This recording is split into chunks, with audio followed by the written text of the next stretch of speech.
Eu sou Carlos Alberto Gonelli, sou gestor das UTIs cardiológicas de formação cardiológica e terapia intensiva. Nós teremos uma palestra hoje sobre prevenção e tratamento de delírio em unidade de terapia intensiva.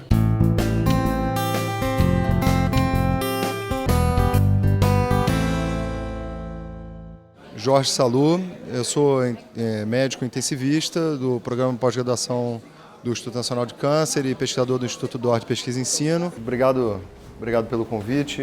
A ideia, nos próximos minutos, é a gente falar um pouco sobre o estado atual dos aspectos ligados à prevenção farmacológica, principalmente. A gente pode, depois da apresentação, falar um pouco sobre não farmacológica, do que focar nesse assunto que já é bastante extenso. Prevenção farmacológica do delírio que acontece em pacientes graves ou em pacientes na terapia intensiva e falar um pouquinho sobre tratamento e, na verdade, ao longo da apresentação vocês vão entender por que o enfoque essencial é em prevenção e não tratamento. O ponto principal, para a gente entender a importância, o contexto que a gente está falando aqui do delírio é que o delírio representa uma situação prevalente para os pacientes dentro de terapia intensiva e ele parece ter impacto muito significativo no prognóstico, na morbimortalidade em curto, médio e longo prazo dos nossos pacientes de terapia intensiva. Então, o que a gente sabe efetivamente é que quando a gente olha a incidência global de delírio em pacientes gerais de terapia intensiva, ele é bastante variável, ele pode variar na casa dos 15% a 20%, por exemplo, nos pacientes em pós-operatório de cirurgia cardíaca, em UTIs gerais, UTIs mistas, alguma coisa em torno de 30%, mas quando a gente pega o espectro de pacientes mais graves que internam na terapia intensiva, que são usualmente os pacientes idosos, pacientes clínicos em ventilação mecânica, isso pode chegar à faixa aí dos 80% dos pacientes. Então, obviamente, uma situação muito frequente com que a gente se depara na terapia intensiva. Ele é importante não só porque ele é frequente, mas porque isso tem um impacto significativo no risco de morte desses pacientes. E existe uma série de estudos epidemiológicos realizados tanto em centros de referência fora do Brasil, como estudos coordenados aqui pelo nosso grupo no Brasil e América Latina, que mostra efetivamente que um paciente que tem delírio pelo menos uma vez durante a sua internação aumenta em 2,5 vezes o risco de mortalidade hospitalar. E existem uma série de outros estudos que mostram que os sobreviventes que têm delírio ao longo da internação na UTI, eles efetivamente têm uma curva de declínio cognitivo e perda de capacidade funcional que é muito mais acentuada do que pacientes com o mesmo diagnóstico, idade, comorbidade, que não apresentaram essa complicação durante a internação. Então, não existe muita dúvida hoje, do ponto de vista epidemiológico, que delírio é um ponto importante para todo mundo que cuida de pacientes em terapia intensiva, E é interessante a gente ver que existe uma relação muito imbricada entre delírio e sedação. E, obviamente, sedação é algo muito frequente nos nossos pacientes de terapia intensiva, principalmente aqueles sob ventilação mecânica. A gente precisa utilizar sedativos por uma série de razões, mas é importante a gente entender que, quando a gente fala de fatores de risco para a ocorrência de delírio, a sedação excessiva, com qualquer droga que seja, ela talvez seja o principal determinante da ocorrência de delírio e modificador de prognóstico. E quando a gente olha por classe terapêutica, os benzodiazepínicos parecem ser os que são mais fortemente indutores da ocorrência de delírio nos pacientes em terapia intensiva. Então, essa relação é muito importante para a gente entender efetivamente em que aspectos a gente pode modificar a história natural desses pacientes na UTI. Então, quando a gente fala de delírio, se a gente vai falar de prevenção, como em qualquer condição clínica, a gente tem que entender os fatores de risco para que a gente possa atuar nos fatores de risco e, portanto, reduzir a frequência da doença, da morbidade observada. E a gente olha aqui nesse slide que ele é didático, porque, na verdade, é uma divisão meramente didática, porque elas se cruzam na maior parte dos pacientes, que a gente tem, obviamente, fatores de risco que são prévios à internação, fatores que são relacionados à doença aguda e fatores que a gente chama iatrogênicos ou ambientais. Quando a gente olha para os fatores de risco de ocorrência de delírio, a gente sabe que, obviamente, os pacientes mais idosos, que vêm de casa de apoio, que já têm déficits auditivos e visuais, os que já usam drogas psicoativas previamente, que têm comorbidades graves, principalmente insuficiência renal, disfunção hepática, doenças neurológicas e demência, esses pacientes já têm um risco basal mais elevado de delírio quando ocorre uma doença grave ou quando eles são hospitalizados na UTI, por exemplo, no pós-operatório de alguma cirurgia de grande porte. No entanto, esses fatores a gente não tem nada que a gente possa fazer a respeito deles, a não ser ter mais atenção a esses pacientes com essas características clínicas. Mas a gente não pode modificar a idade, comorbidade, uso prévio de drogas, nada disso.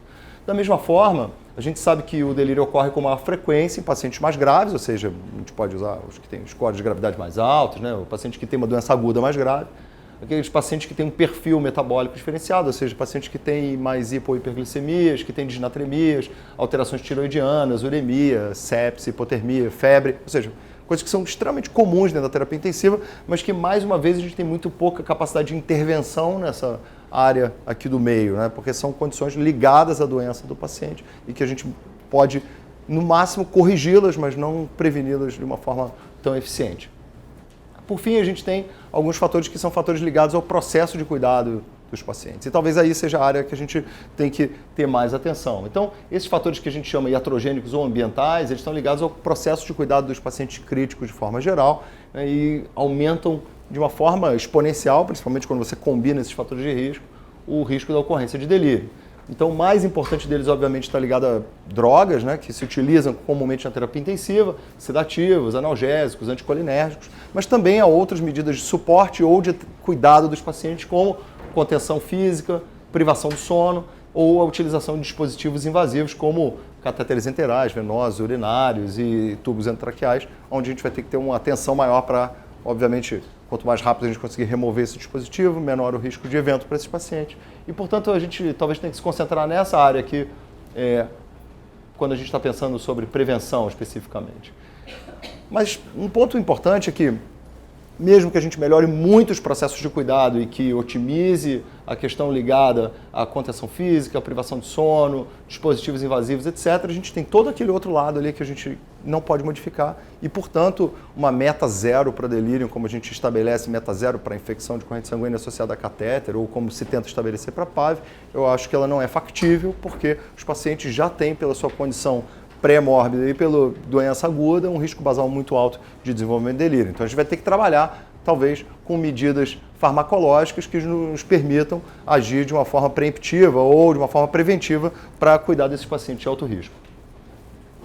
Eu vou passar, assim, então, de uma forma rápida, mas que a gente vai poder entrar em detalhes depois na discussão também, sobre talvez quais são os aspectos mais importantes das áreas de atuação em relação à prevenção e tratamento, né? Então, falando sobre prevenção farmacológica, a gente tem basicamente 4 domínios que eu vou abordar. Um deles está relacionado a, não exatamente a uma intervenção, que é farmacológica, mas em poupar a utilização de benzodiazepínicos, visto que dentre as classes terapêuticas de sedativos o benzodiazepínico parece ser o fator principal relacionado ao aumento de riscos de delírio. O segundo, falar um pouquinho sobre antipsicóticos, tanto do ponto de vista preventivo como do ponto de vista terapêutico em relação ao delírio, visto que antipsicóticos sejam atípicos ou típicos, como o haloperidol, são as drogas mais comumente utilizadas aí para o controle de sintomas do delírio, né, desde sempre na psiquiatria. Falar um pouquinho sobre anticolinestérásicos, quase que os dois últimos anticolinestérásicos e estatinas, quase que uma curiosidade, dado os resultados dos estudos recentes, eu vou comentar isso para vocês. Então, talvez a área onde a gente tem mais informação seja efetivamente a sedação baseada em poupar benzodiazepínicos, né? Existem várias questões em relação a isso, né? Um ponto mais importante é que essa talvez seja a área mais robusta em termos do volume de ensaios clínicos ou dos ensaios clínicos talvez mais bem desenhados para essa finalidade. Isso porque, desde 2007, a gente tem o conhecimento de que estratégias que visam poupar a utilização de benzodiazepínicos, elas são capazes de reduzir delírio ou disfunção cerebral aguda, ou seja, esse espectro que vai do coma até o delírio hiperativo nos pacientes de terapia intensiva. É importante isso porque a maior parte dos estudos até então, eles focavam em olhar os efeitos da sedação em condições clínicas importantes, como duração da ventilação mecânica, como aquisição de complicações dentro da UTI, tempo de permanência na UTI, eventualmente mortalidade, mas eles não eram voltados para a questão da neuroproteção, digamos assim, desses pacientes, porque a própria questão do delírio não era vista ainda, né, 10 anos atrás, como uma questão tão importante. O conhecimento epidemiológico, então, deu base para entender que talvez valesse a pena desenhar um clinical trial que tivesse como enfoque ou como desfecho primário ter menos disfunção cerebral aguda nos pacientes de ventilação mecânica. Então, esse estudo chamado Mendes, já publicado já agora há quase 7 anos, né, no JAMA, ele testou essa hipótese, então ele randomizou os pacientes no nas primeiras 24 horas de ventilação mecânica para um braço controle, que seria a utilização de lorazepam como a droga base para sedação. Só um parênteses, o lorazepam foi escolhido porque, na ocasião, ele era a droga de escolha nos guidelines de 2002 da SCCM. Então, era lorazepam, depois midazolam e depois os opiáceos. Então, ele seria o controle ideal. E o grupo de intervenção, a dexmedetomidina, que é um alfa-2 agonista e que, portanto, teria um mecanismo de ação completamente diferente dos benzodiazepínicos, que atuam via GABA e que poderia, então, fazer esse papel de poupar o uso de benzodiazepínico. Como a gente sabe que, muitas vezes, os pacientes de ventilação mecânica não conseguem ficar com uma droga única, era permitido fazer bolos ou infusão contínua de resgate de fentanil para os dois grupos. E isso foi feito em proporções semelhantes, em torno de 35%, 40%, mas sem diferença significativa dos dois grupos, utilizou de alguma forma opioide também associado. Tá?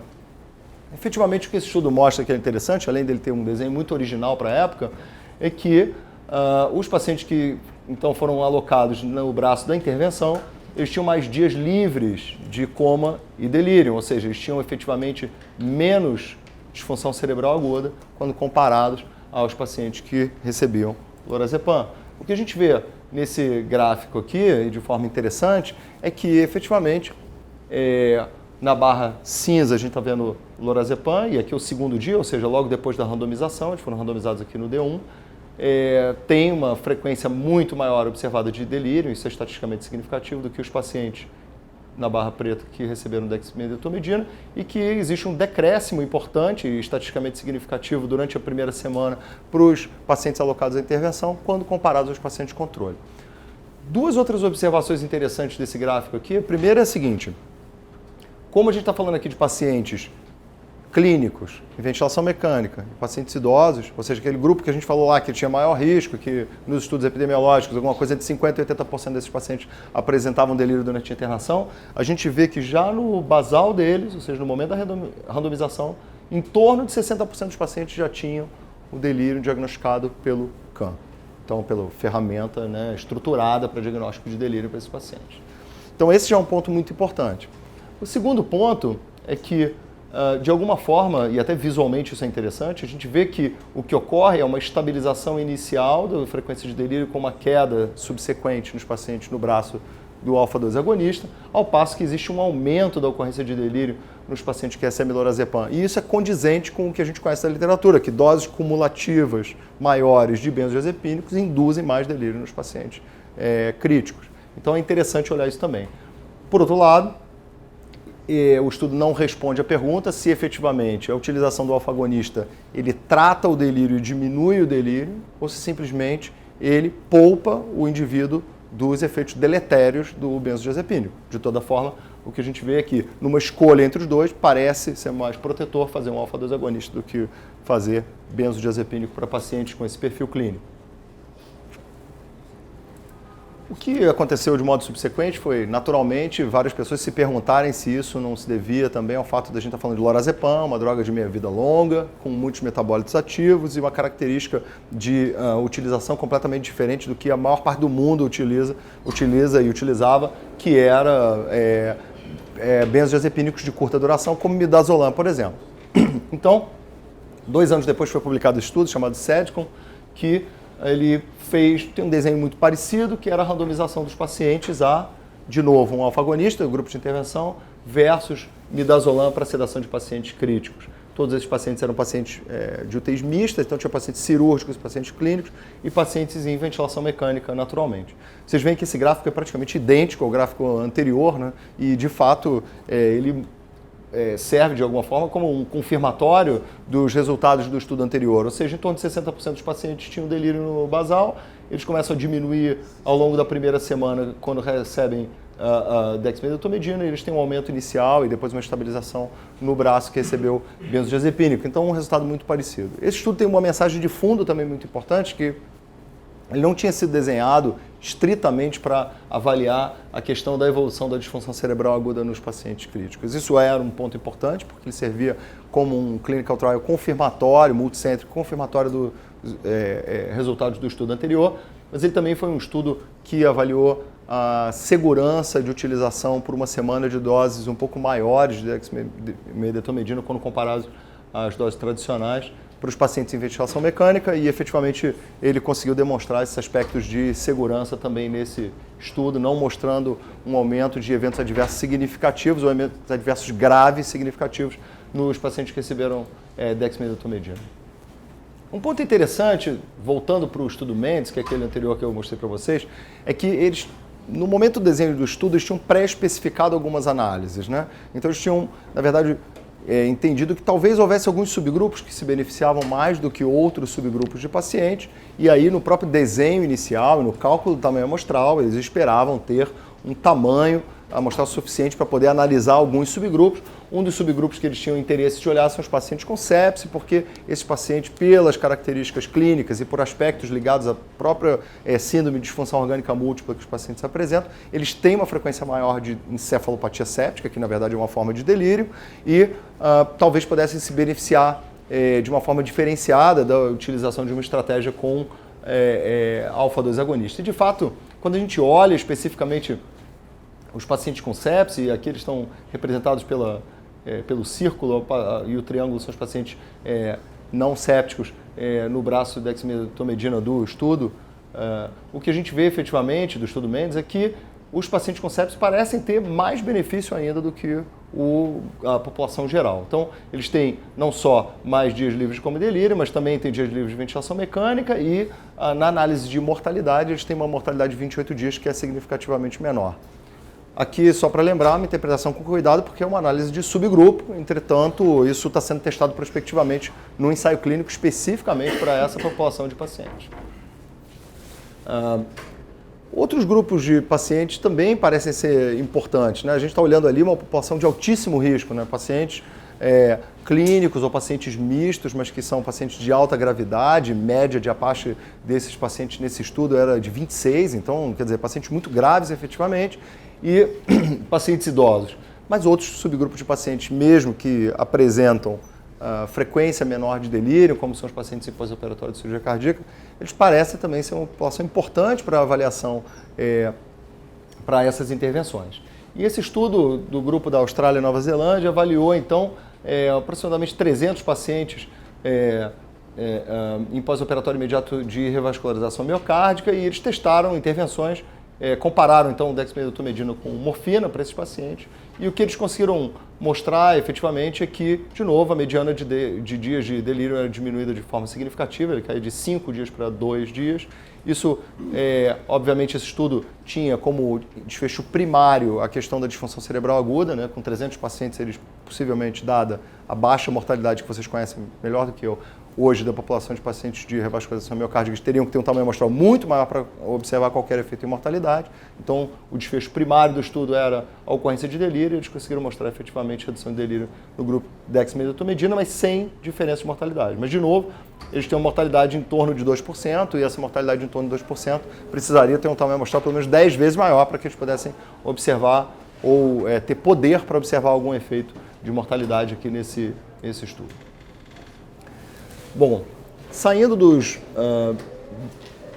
alfa-2 agonistas, né, um campo interessante é dos antipsicóticos. E isso porque a gente sabe desde sempre que haloperidol tem sido utilizado em larga escala para os pacientes com agitação psicomotora dentro da terapia intensiva, como objetivo de controle de sintomas. E existe uma experiência importante na psiquiatria, já ambulatorial há décadas, né, de utilização de neurolépticos, antipsicóticos em dose baixa para pacientes que têm demência e que cursam com delírio ao longo da sua vida. Então, efetivamente, existe experiência do controle de sintomas e da prevenção também em nível ambulatorial. E na terapia intensiva também é assim.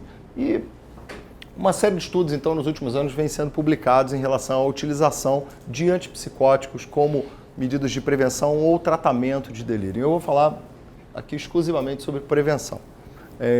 Do ponto de vista de prevenção, um estudo interessante randomizou os pacientes então a receberem doses baixas de haloperidol durante as primeiras 48 horas de internação na terapia intensiva. Esses pacientes eram pacientes cirúrgicos, pacientes idosos, de cirurgia de grande porte, mas cirurgia não cardíaca, no caso aqui.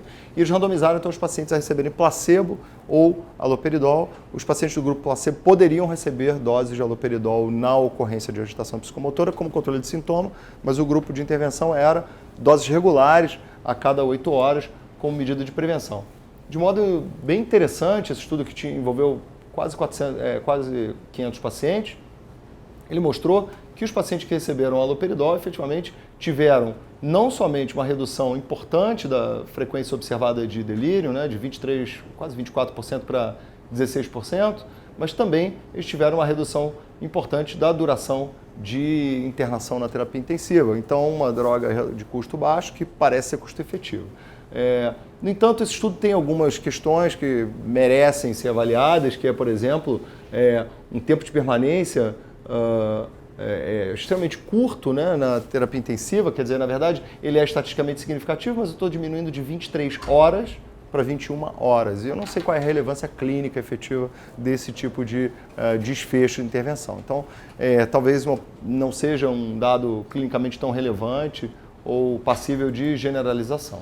O fato é que, quando você olha os gráficos, a gente vê nitidamente que não somente ele reduz a ocorrência geral de delírio, mas a prevalência diária de delírio nesses pacientes de alto risco. Então, a informação aqui, eu acho que é para guardar como uma potencial intervenção futura, mas mesmo os guidelines mais recentes, que foram publicados depois da publicação desse estudo, não recomendam a utilização profilática do haloperidol. Ele é só um sinal de que talvez tenha que ser testado em outros estudos clínicos. Outras estratégias foram testadas de prevenção em relação a estratégias farmacológicas, no caso utilizando antipsicóticos atípicos.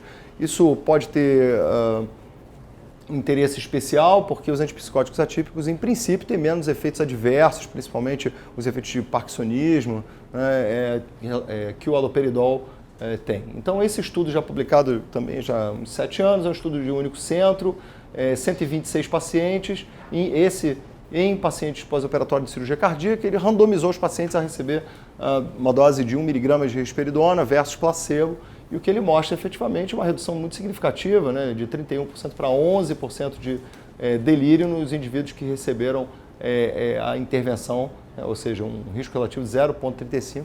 É muito importante o resultado, então, geral na redução de delírio. Mas ele não teve impacto no tempo de permanência dos pacientes, não teve impacto em nenhum outro desfecho clínico relevante. Chama atenção e merece validação em nível multicêntrico esse tipo de resultado antes de ser incorporado, porque a frequência de delírio no grupo controle, 31% para pacientes pós-operatórios de cirurgia cardíaca, é muito mais alta do que se observa na literatura habitualmente. Então, sempre um pouquinho de cuidado na interpretação desses estudos de único centro.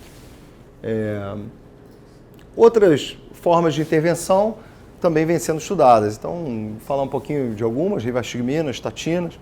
A rivastigmina, ela teoricamente faria muito sentido, uma droga que é bem conhecida do arsenal terapêutico aí dos geriatras, neurologistas, psiquiatras que tratam pacientes com demência, E como delírio e demência têm muitas inter-relações e características comuns, por exemplo, mutações de apolipoproteína 4, que são chave na ocorrência de demência, em alguns subtipos de demência, elas são mais frequentes nos pacientes críticos que desenvolvem delírio, mesmo sem a história pessoal familiar de demência. A gente sabe que sintomas de delírio e demência muitas vezes se confundem e que pacientes com demência têm maior risco de delírio. Então, tinha uma história toda epidemiológica e mesmo genética para contar e que poderia fazer sentido do ponto de vista farmacológico testar essa intervenção.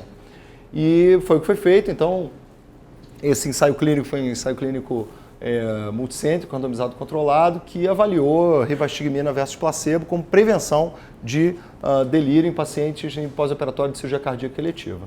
E, efetivamente, a rivastigmina não teve nenhum benefício em nenhum dos desfechos clínicos, nem na ocorrência de delírio, nem nenhum dos desfechos clínicos relevantes para os pacientes. Um pouco pior do que isso, quase simultaneamente foi publicado um ensaio clínico com rivastigmina para tratar delírio em pacientes críticos, aí pacientes gerais de terapia intensiva, e o que ele mostrou foi um aumento de risco de morte nos pacientes que receberam a rivastigmina, quando comparado a controle. Isso praticamente então enterrou a história da rivastigmina nesse cenário de delírio.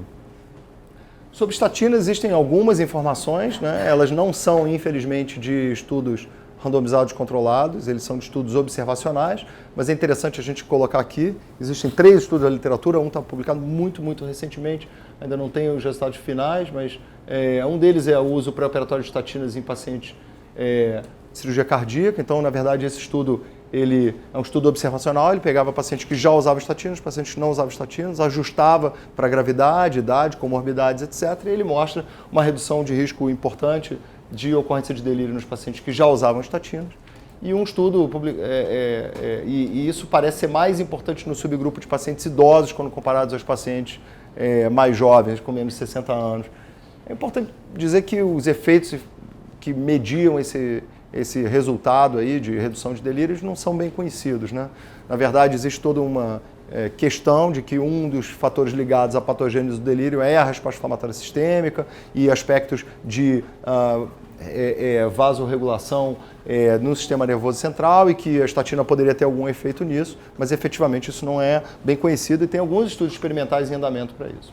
De qualquer maneira, um estudo semelhante realizado aqui no Brasil não pôde mostrar nenhum efeito importante de estatinas em população muito semelhante também, pós-operatório de cirurgia cardíaca eletiva. E existe um estudo mais recente, que ainda não está publicado na íntegra, mas do grupo da Inglaterra, da Valerie Page, que mostra um resultado de benefício de redução de delírio e a redução de tempo de internação na UTI, pacientes clínicos, pacientes gerais de terapia intensiva que faziam uso prévio de estatina. Existe um estudo que ainda não foi iniciado, não está recrutando pacientes ainda, mas que vai testar isso de uma forma randomizada para pacientes de terapia intensiva e para pacientes gerais, na verdade, não uma população mais específica como os pacientes de cirurgia cardíaca. Então, na verdade, a questão das estatinas continua sendo uma pergunta e, efetivamente, como a gente sabe que estatinas têm sido testadas em todas as áreas da medicina, acho que o delírio não ficou de fora disso. Um ponto que é interessante é como é que a gente, então, resume essa informação toda que eu coloquei aqui para vocês, de todos esses tipos de intervenções farmacológicas em cenários diferentes. Esse estudo ainda não está publicado, na verdade, ele está em revisão nesse momento, né?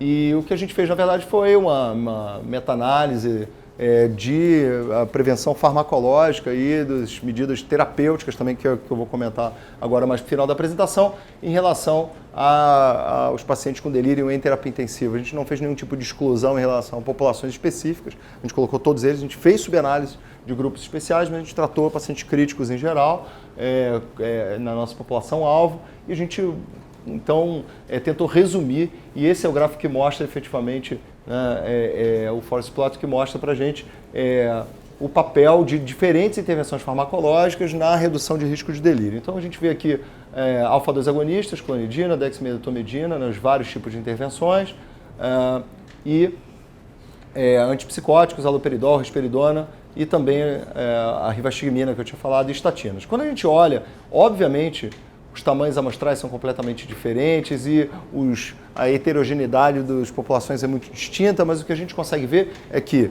numa olhada rápida, existem resultados, como esperado, muito distintos para intervenções farmacológicas diferentes, mas o que a gente vê efetivamente é que dexmedetomidina parece conter algum benefício maior e antipsicóticos, em especial haloperidol também, e o resultado final é que, quando a gente combina esses resultados, mesmo de estudos muito distintos, é que parece haver um sinal aqui de que as intervenções farmacológicas conseguem reduzir o risco de delírio em alguma coisa em torno de 20%, 25%.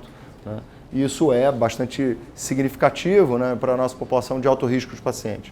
Uma coisa que a gente tentou olhar foi se, efetivamente, isso tinha algum outro impacto clínico, porque reduzir simplesmente delírio sem que isso tenha efeito no tempo de permanência na UTI, na duração da ventilação mecânica, na morbimortalidade dos pacientes, talvez seja um desfecho insuficiente para que a gente submeta os pacientes a intervenções farmacológicas que, obviamente, potencialmente tem risco como qualquer tipo de tratamento.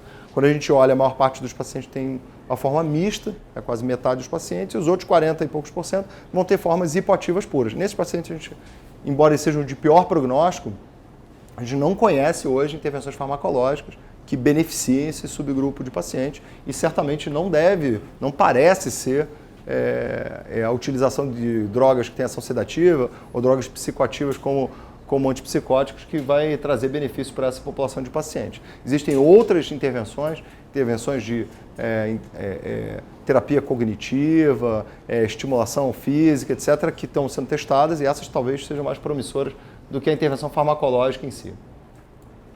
Então, concluindo, a gente pôde ver aqui nos últimos minutos que existe uma série de estudos importantes que testaram intervenções farmacológicas das mais distintas para prevenção de delírio, né?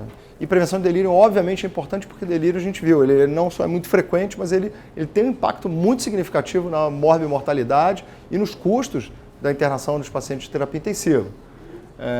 Embora os estudos sejam muito heterogêneos, né, como a gente mostra ali na própria meta-análise, a gente sabe que algumas estratégias parecem ter mais benefícios do que outras, né?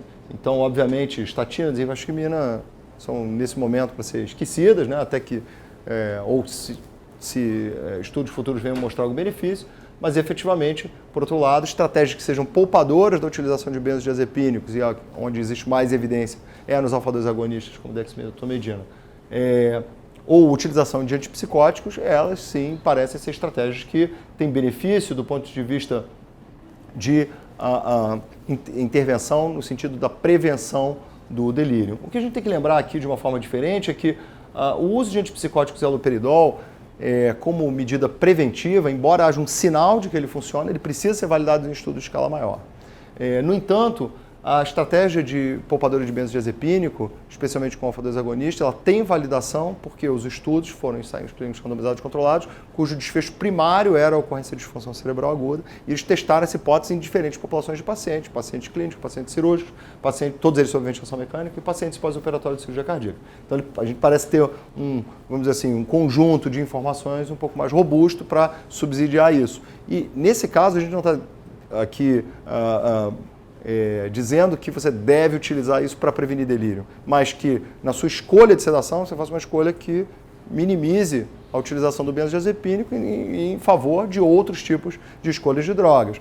O que existe de possibilidade nesse sentido com maior nível de evidência, alfa-2 agonistas, né, uma recomendação nível 1 do último guideline, analgosedação, com menor nível de evidência por conta de um menor conjunto de ensaios clínicos randomizados controlados, ou seja, sedação baseada em opiáceo versus utilização de benzodiazepínicos, e propofol, esse com uma recomendação intermediária entre esses dois, também podendo ser utilizados, ou seja, na verdade um conjunto de drogas usadas isoladamente ou em combinação para poupar benzodiazepínico. Os mecanismos para esses benefícios, então, de redução de delírio, eles não são bem conhecidos, né? A gente tem, curiosamente, estudos clínicos muito bem desenhados com resultados que são convincentes, mas a gente não tem os estudos de bancada que sejam tão informativos do ponto de vista de patogênese, né, ou fisiopatologia e da interação entre a fisiopatologia do delírio, na encefalopatia, com as intervenções farmacológicas, né. E para tratamento, o que a gente tem efetivamente é que, infelizmente, se conformar que no momento o tratamento de delírio ele deve ser, pelo menos tratamento farmacológico, ele deve ser, ter como objetivo primário o controle da agitação psicomotora. Ou seja, se o seu paciente está em delírio, mas ele está hipoativo, a gente não vai fazer nenhuma intervenção. Não quer dizer que não tenha nada para ser feito, tem muita coisa para ser feito, mas não do ponto de vista farmacológico. Acho que esse é um ponto importante. E com isso, então, fecho a apresentação para que a gente possa discutir os pontos, tanto que foram abordados aqui, como outros pontos que ficaram de fora, mas que são importantes nesse assunto no tempo aí que se segue. Obrigado.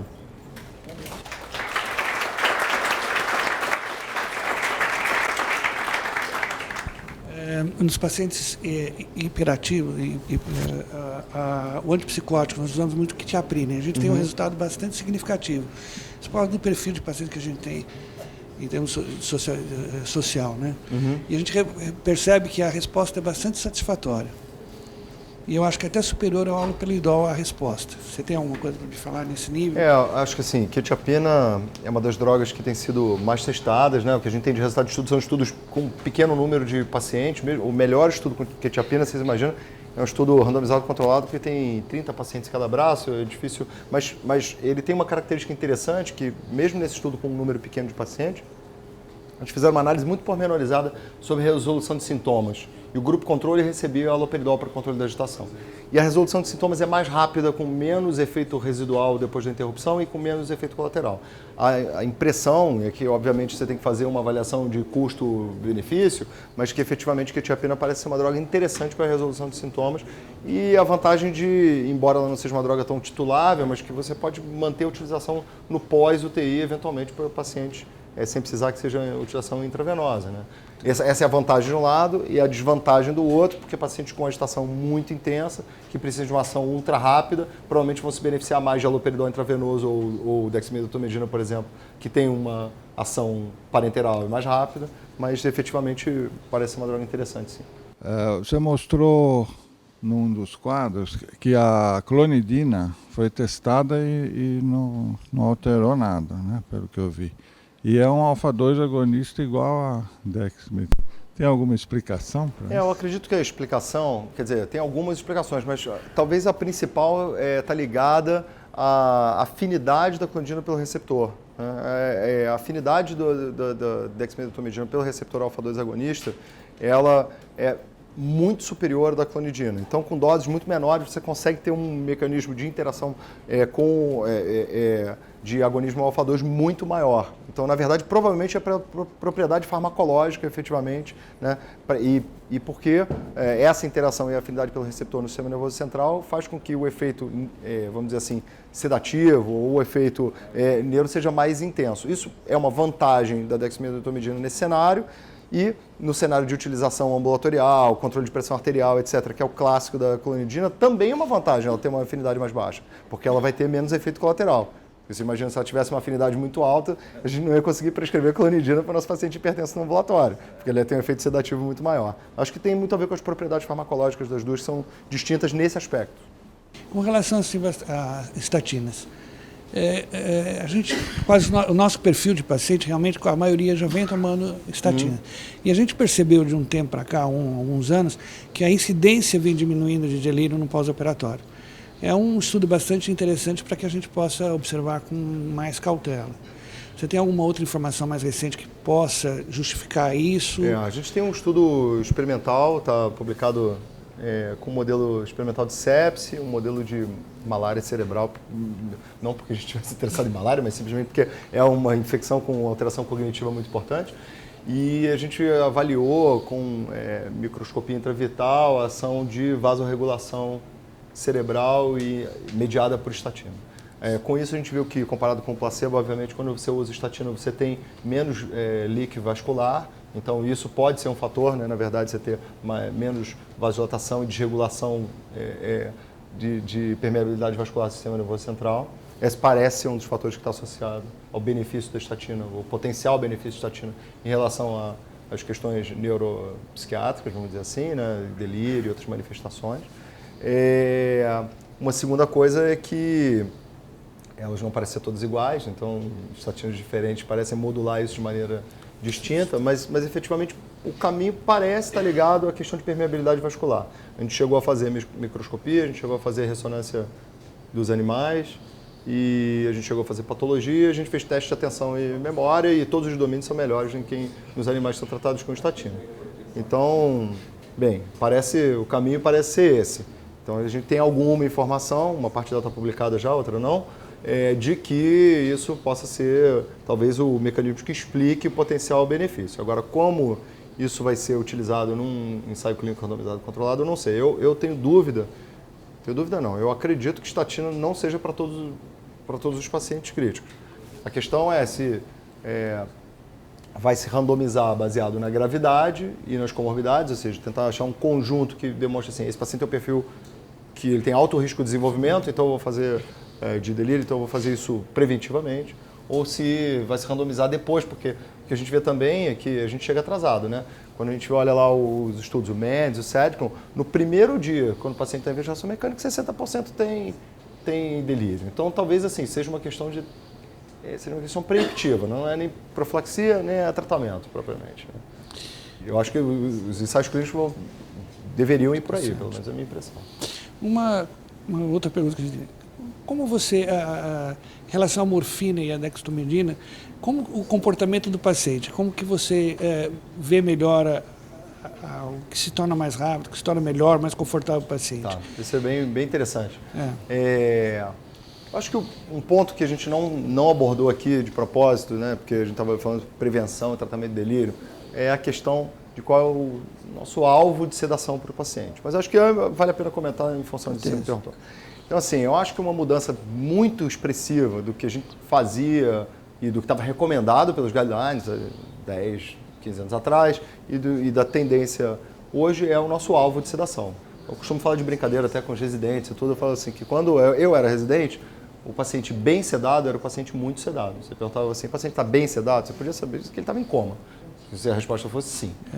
Hoje, quando você pergunta se o paciente está bem sedado, você está perguntando se ele está adequadamente sedado. E esse adequadamente sedado é individual. Eu posso ter aquele paciente que está em ECMO e extremamente grave, ou que tem hipertensão intracraniana, e ele tem que ficar num RAS -5, ele tem que ficar anestesiado, né, sedado. Mas esse paciente é 5, 10% dos nossos pacientes de terapia intensiva, mesmo os pacientes de ventilação mecânica. E eu tenho aquele paciente que tem uma pneumonia e está entubado, está no ventilador, ou que está no pós-operatório de uma cirurgia de grande porte, e que eu sei que se ele ficar despertável e colaborativo, eu vou estar num nível mais adequado, desde que ele tenha analgesia adequada. Então, na verdade, eu acho que a questão é o alvo. Tendo em vista que nosso alvo hoje é que o nosso paciente fique com uma meta de sedação mais superficial, porque isso a gente sabe que diminui o delírio, vai diminuir o tempo de ventilação mecânica, diminui a pneumonia associada à ventilação mecânica e diminui em algum grau a mortalidade desses pacientes também. A escolha farmacológica ela parece ser menos importante nesse sentido. Entretanto, quando você pega estudos que comparam, por exemplo,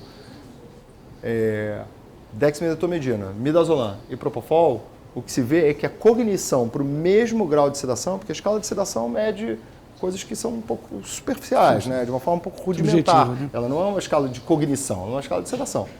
A gente vê que para o mesmo grau de sedação, os pacientes com dexmedetomidina conseguem ter interação mais refinada, digamos assim, com o examinador. Isso pode ser importante, por quê? Porque hoje a gente está discutindo que o paciente vai deambular dentro da unidade de terapia intensiva em ventilação mecânica. A gente está discutindo que a gente vai estimular esse paciente fisicamente, mas a gente vai estimular ele também cognitivamente para minimizar a perda cognitiva, o delírio, a disfunção cognitiva. Então, estratégia como o alfa-2 parece deixar mais intacta a cognição dos pacientes, comparado com o opiáceo, com o propofol, com o midazolam enfim, com outras classes terapêuticas. Tá?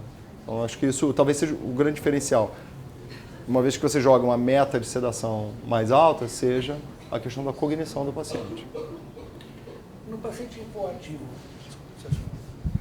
hipoativo, qual seria a melhor droga de escolha para você tirar ele do delírio? Bom, o que a gente sabe hoje é que provavelmente nenhuma. Então, mas também é muito ruim quando você dá uma mensagem assim, 50% dos seus pacientes têm delírio hipoativo, avalie sistematicamente, faça o diagnóstico e não faça nada com isso. Não, então não pode ser isso, né? Então, acho que assim, a gente falou sobre as questões farmacológicas, mas existe um arsenal grande de intervenções não farmacológicas que servem para todos os pacientes com delírio, inclusive os pacientes com delírio hipoativo. E essas intervenções variam desde intervenções de fato a medidas que são medidas de prevenção. Então, assim, acho que tem coisas que são importantes, coisas rápidas. Se eu chego num dia e o paciente está desperto, e no dia seguinte esse paciente tem delírio hipoativo, eu avalio o paciente, ele está um pouco responsivo, eu aplico uma escala, CAM, checklist de delírio, não importa, e eu vejo que ele de fato preenche o critério diagnóstico, porque é importante fazer isso, né, para usar uma escala validada, porque a gente, na nossa avaliação clínica subjetiva, a gente erra com uma frequência razoável, né? Tem estudos que mostram que até 2/3 dos casos você perde quando faz só a avaliação clínica sem usar uma escala. Quando você vê o paciente não estava em delírio hipoativo e hoje ele está em delírio hipoativo, acho que tem coisas que a gente vai fazer. Eu penso nisso da mesma forma que quando eu vejo que o paciente está com febre. Se eu fizer um paracetamol, uma dipirona, eu vou corrigir o sintoma, mas eu não vou atuar na causa do problema. E aí o delírio é a mesma coisa. Eu vou buscar se esse paciente tem um dispositivo vazio que eu posso tirar. Se ele tem uma infecção que ainda não está diagnosticada, é muito comum, principalmente no paciente idoso, a primeira manifestação do quadro infeccioso ser delírio. Ele faz embotamento sensório, ou ele fica um pouco mais agitado, um pouco mais inquieto. Né? eu vou buscar se tem alguma droga nova ou antiga que ele acumulou, né, e que pode estar causando isso. A gente sabe que a gente usa muitas drogas que habitualmente que interferem com o sistema nervoso central, muito mais em idosos do que jovens, né? Ranitidina, procinéticos, antibióticos, né? Ciprofloxacina, cefepima, outras drogas, digoxina, linezolida, antidepressivos. Então, assim, um arsenal que faz parte do nosso dia a dia da terapia intensiva, que a gente usa comumente, mas que a gente não pensa que isso pode causar tanta interferência no sistema nervoso central. Então, acho que tem um trabalho de detetive, assim, de, primeiro, limpar a prescrição, tudo que não precisa, desinvadir o paciente, buscar a infecção e estimular o paciente, porque tem estudos não em terapia intensiva, mas fora da terapia intensiva, de paciente de alto risco, por exemplo, paciente idoso com fratura de fêmur. Esse paciente, ele é alto risco para delírio. Quando ele desenvolve delírio, é uma complicação. Todo mundo que já viu esses pacientes em pós-operatório, na UTI, fora da UTI, sabe disso, que é uma complicação atrás da outra.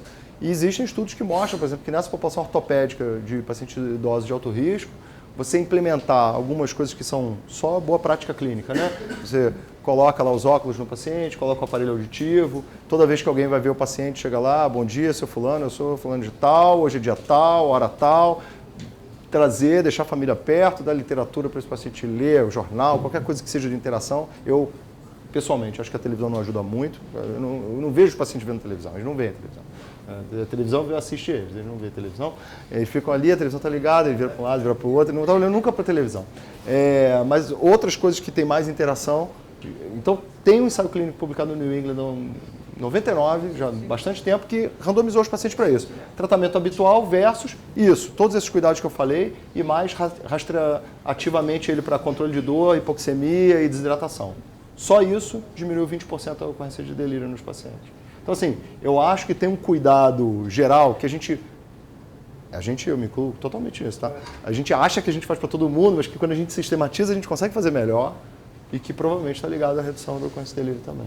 Eu só cutuquei com essa pergunta para que todo mundo não esqueça que nem todo delírio é um delírio, pode ser uma consequência de um fato, um baixo débito, uma arritmia que não foi notificada ou não foi observada. E é uma síndrome, né? Então a gente tem que lembrar isso. Quando você faz diagnóstico de delírio, é como insuficiência renal. Você chegou lá e viu que o paciente tem uma creatinina mais alta hoje do que ontem e ele diminuiu o débito urinário. Mas as causas disso são muitas, né? Pode ser nefrotoxicidade, pode ser infecção, pode ser desidratação. O delírio é parecido. É uma disfunção orgânica, disfunção do sistema nervoso central. E a clínica é sempre soberana. Vai determinar o que você vai fazer. É isso aí. Mais alguma pergunta? Bom dia. Eu queria saber qual que é a sua experiência em relação ao uso concomitante de haloperidol e Akineton em relação à prevenção de síndrome parkinsoniana. Então, eu vou falar duas coisas separadas, tá? Assim, a evidência da literatura, ela é bem fraca para a utilização, embora a utilização clínica seja extensa, né? Então, isso é uma coisa curiosa. A questão é que essas drogas são drogas que também têm ação no sistema nervoso central, importante. E a gente sabe que, principalmente para o paciente de terapia intensiva, então, primeiro, a evidência para prevenção do sintoma, ela não é muito forte, para que permita uma recomendação mais extensa. Talvez a melhor recomendação seja, se eu fiz a haloperidol e meu paciente desenvolveu, primeiro, usar a menor dose possível. Se eu fiz e mesmo com dose baixa ele desenvolveu, ou se eu acho que ele é alto risco, porque ele já tem uma experiência prévia, já utilizou, etc., talvez utilizar antipsicótico atípico. Talvez seja melhor. Quetiapina, olanzapina, risperidona. A outra coisa é importante a gente tentar poupar ao máximo os pacientes de terapia intensiva de drogas que tenham ação no sistema nervoso central. Porque a gente conhece muitos efeitos adversos e a gente não conhece muito das interações entre as várias drogas e o sistema nervoso central. A gente está fazendo um estudo grande agora, por exemplo, epidemiológico, com um paciente com sepse. E a gente viu lá no inventário farmacológico, a gente ainda está incluindo pacientes, mas no inventário farmacológico da internação dos pacientes, são todos sepsis adquiridos na comunidade, a ideia é olhar aspectos clínicos, fisiopatológicos de delírio, encefalopatia, disfunção cognitiva de longo prazo. Você tem 40%, 50% dos pacientes usando drogas psicoativas primariamente, mas você tem um percentual ainda maior, previamente, né? Ainda maior de que usa outras drogas que potencialmente podem interagir com o sistema nervoso. Então, como é muito frequente, eu acho que se a gente puder poupar ao máximo drogas que têm uma ação central, é benéfico. Temos muito a explorar, mas Estão meio inibidos com ele. Tranquilo. Eu te agradeço muito a tua presença. Obrigado. E pelo conhecimento que você nos passou. Obrigado. Parabéns pela aula. Volte à nossa casa mais vezes, vai ser um grande prazer. E aí, Já muito conheço o obrigado caminho pelo agora. convite de novo que nos fez aí. Obrigado. Saúde e palmas, Obrigado. doutor.